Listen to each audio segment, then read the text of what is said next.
RT's top stories right now. The first Russian jets take off from their base in Syria after Vladimir Putin ordered their withdrawal, declaring their mission accomplished.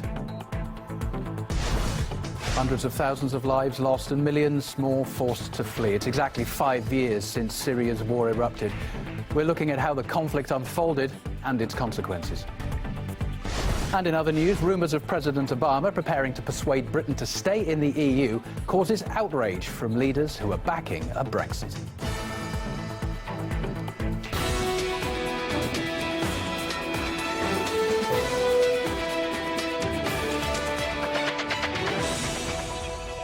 Hello, wherever you're watching, it's midday in Moscow. My name's Colin Bray. Thanks for choosing us to update you on what's happening around the world this hour. First, our breaking news. The Russian warplanes are homeward bound from Syria after the Russian president announced the successful completion of operations there.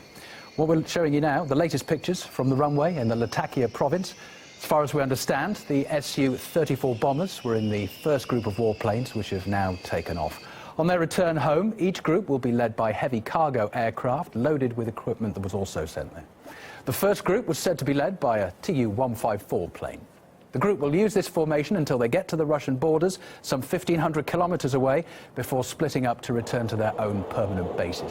The warplanes are also able to make intermediate landings en route, when they get to Russian territory, that is. That's if they need to refuel or if they need any technical checks.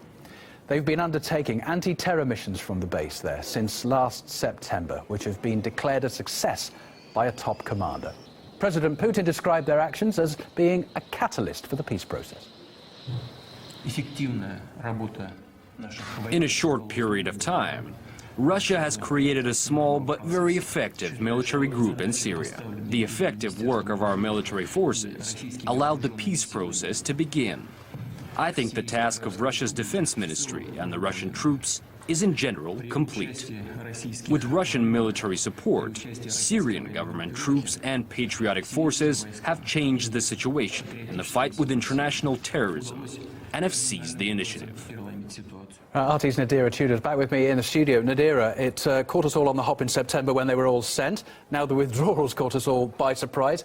Tell us about what's been happening in the past 18 hours or so. Well, we don't cease to surprise the international community, that's for sure. So the withdrawal was announced by Putin on late Monday night, and it certainly was a shock decision for the international community, and probably for the Russians here as well. The pullout was agreed by the Syrian government, and Bashar Assad, he thanked the Russian military for the work that they've done. What it's allowed them to do is weaken the terrorists in the country and allow the Syrian military to push forward and regain territory. So it's been seen as a very successful operation.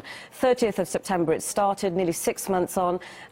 It's seen as achieving exactly what Russia set out to achieve. They're withdrawing a large part of their military, but they are retaining the naval base in Tartus and the air base in Latakia province, and they will continue to operate as before.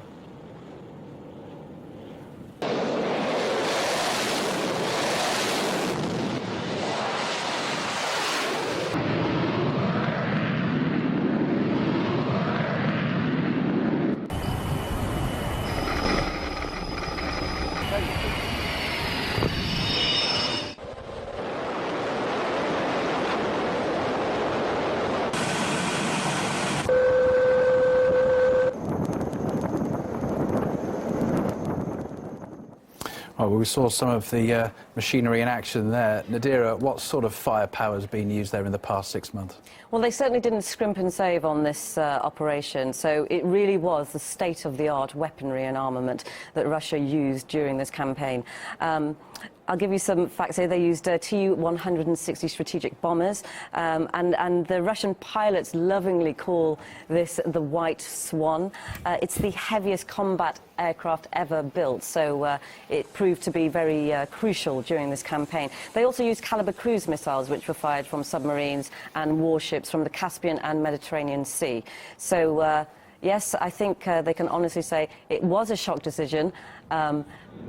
Good reaction, I think, and in the eyes of the Russians, and looks like the Syrian government as well, they're very grateful and feel that the achievements have been very positive indeed. I guess with sort of more than 200 ISIL oil facilities, cutting off that main funding supply and also taking out those command centres, I suppose mission accomplished is the way to describe it. Well, that was crucial, actually, because the aim was to weaken them, and we know that the oil supplies and the oil movements were on the black market, and actually to cut that off, they were literally making millions of dollars per day. So to cut that off means that we managed to cut off their main income. So it was crucial to use that tactic. OK, Nadira, for now, thanks very much for that. We'll come back to you if there are any more developments in the coming hours. But for now, thanks for coming on the programme.